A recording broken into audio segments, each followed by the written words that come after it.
안녕하십니까. 박명선이 나왔습니다. 첫 번째, 페이스북 라이브 방송 확대를 위해서 왜 셀럽들과 이렇게 계약을 많이 체결하고 있을까요? 현재 현황이 어떻습니까? 아무래도 페이스북이 이게 뉴스 매체보다는 좀 비뉴스 매체들과 그리고 유명한 셀럽들과 대우를 체결을 했거든요. 이거는 아무래도 사람들이 좀 가볍게 보고 재미있는, 사람들이 재미를 쉽게 느낄 수 있는 이런 콘텐츠들을 많이 강화하겠다는 거거든요. 아무래도 뭐 최근에 이렇게 제휴를 맺은 게 코미디언 케빈 하트나 또 우리가 잘 알고 있는 요리를 잘 만드는 셰프 고든 램지 같은 이런 셀럽들과 제휴를 체결하기로 했고요. 그냥 정말 무거운 주제의 뉴스 매체가 아닌 뭐 버즈피드와 같은 가볍게 흘러가듯이 볼 수 있는 뉴스 매체들과도 제휴를 체결했어요. 계약건 한 140건 정도 되고요. 이 총 금액은 한 5천만 달러 정도 달한다고 합니다. 버즈피드나 CNN 같은 이제 이 미디어들은 어떤 특정 그 편수를 페이스북 라이브에서 막 제작을 해야 되는 거죠? 그렇죠. 셀럽들은 뭐 이런 케빈 하트나 뭐 이런 대체의학 전문가 디팍 초프라, 뭐 고든 램지 같은 셰프, 심지어 미국 프로 풋볼 리그 쿼터백 러셀 윌슨까지 참여하고 있다는데 이 사람들한테는 어느 정도 비용이 정확하게 있을까요? 비용은 나와 있지 않았는데 저희가 대략적으로 대략적으로 이 셀럽들에게는 얼마나 줬는지 모르겠어요. 근데 제 생각에는 이런 셀럽들이 영상을 만들면 사람들이 아무래도 팔로우를 많이 하고 많이 보게 되니까 트래픽이 올라가고 그런 광고 효과가 더 높아지면 당연히 매출도 상승할 수 있고 자신의 몸값도 올라갈 수 있을 것 같아요. 그래서 그런 거에서 돈을 좀 나눠왔지 않을까. 그래서 이렇게 페이스북 라이브가 이 셀럽들과 속속 계약을 체결하고 뭔가 페이스북 라이브를 강화하는 이유, 어떤 이유일까요? 뭐 한 두 가지 정도로 정리를 해볼 수 있을 것 같은데요. 첫째는 사실 페이스북이 그동안에 텍스트 위주의 그런 컨텐츠였는데 일단 이런 엔터테인먼트 위주의 영상이 가미됨으로써 그런 쪽으로 좀 더 재미있는 페이스북으로 이렇게 유도를 하는 거. 재미있는 페이스북 좋은 표현이네요. 네. 그리고 두 번째는 이런 유명인들이 참여함으로써 사실 그 유명인들이 그동안은 유튜브에서만 많이 보여져 왔거든요. 근데 이제 자연스럽게 페이스북에 보여짐으로써 그 어떤 영상에 대한 어떤 그 광고 모델에 대한 주도권을 또 유튜브에서 좀 갖고 오려고. 그래서 뭐 셀럽이 그 공중파가 아니라 지금은 이제 유튜브의 유튜버들 중에 셀럽들이 자발적 셀럽들이 많이 나옵니다. 예, 맞습니다. 이런 아마추어 일반인인데 셀럽의 레벨로 갔던 그렇죠. 모든 사람들이 이제는 유튜브로 모이고 있는데 이 사람들도 페이스북 라이브로 와서 뭔가 셀럽의 어떤 활동들을 충분히 할 수 있다. 뭐 이런 것들을 자꾸 증명하고 보여주려고 하는 의도가 아닌가.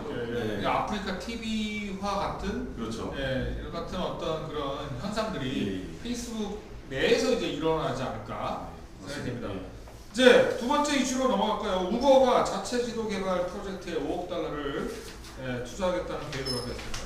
자, 간단히 정리해 주시죠, 박 선생님. 우버가 이제 5억 달러를 투자해서 자체적으로 지도를 개발하겠다고 발표를 했는데요. 사실 이게 뭐 갑작스럽게 지도 자체를 구축할 거를 한 게 아니라 이전부터 이미 그런 행보들을 보여왔습니다. 왜냐면 뭐 아무래도 우버가 데카르트라는 그 프랑스 지도 제작 업체를 인수하기도 했었고요. 그리고 MS 이미지 수집팀도 같이 제휴를 체결하기도 했고 이뿐만 아니라 탐탐이라는 지도 전문 제작 업체인 탐탐과도 제휴를 체결하고 있고요. 그리고 지도 위성 제작 업체인 디지털 글로벌랑도 제휴를 체결하고 있고요. 이런 행보들이 꾸준히 모여오다가 어느 순간 구글이 우리 사용료를 더 높이겠다, 인상하겠다 발표를 하고 난 이후에 이런 발표까지 같이 나오게 된 거죠.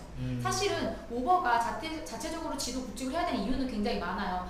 왜냐하면 구글에게 계속 데이터가 넘어가는 문제점도 있었고요. 그리고 자체적으로 지도를 좀 더 강화해야 되는 게 자율주행차를 개발하겠다고 말을 했거든요. 자율주행차 시장에 있어서는 사실 정확한 지도 위치에 대한 그런 니즈가 분명히 있단 말이죠. 자, 맞습니다. 뭐 그런 측면에서 보면 우버가 이제 자체 지도 개발에 나선 충분한 근거들이 좀 시장에서 마련되고 있는 것 같고요. 자, 그런 의미에서 뭐 좀 구글 얘기도 나왔어요. 그래서 우버 입장에서 지금 어떻게 보십니까? 이사님께서는 이 5억 달러 투자의 결정 배경이 구글이 굉장히 많은 영향을 끼친 것 같은데. 그렇죠. 타이밍적으로 굉장히 구글의 의존도가 굉장히 큰 상황이었거든요. 의존도를 낮춰보자라는 게 이제 큰 의미가 될 것 같고요. 의존도를 낮춤으로써 지금 구글이 그걸 공짜로 주는 건 아니거든요.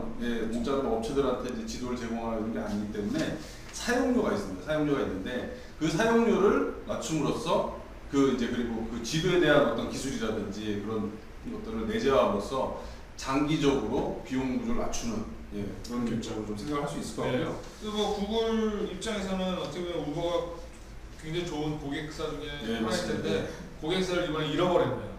그렇죠. 이제는 경쟁의 단계로 경쟁, 돌아선 거죠. 그렇죠. 자율주행 네, 분야에 구글도 있어서도 자율주행을 하고 있고요. 이게 네. 나중에는 굉장히 큰 경쟁자가 될 수가 있거든요. 그렇죠. 예. 예, 자율주행차에 이제 뭐 내비게이션이 이제 들어가야 되고 그때 이제 핵심이 지도이기 때문에 네. 예, 우버 입장에서도 자체 지도 제작에 대한 니즈가 분명히 있던 있을 차에 거예요.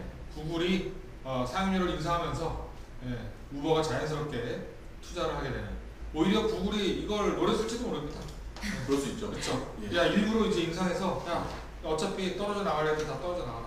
뭐 이렇게 또 좀 하지 않았나 이런 또 생각도 갑자기 또 들었습니다. 자 지금까지 7월 한 달 동안 일어났던 두 가지의 중요한 이슈들에 대해서 우리가 한번 살펴봤습니다.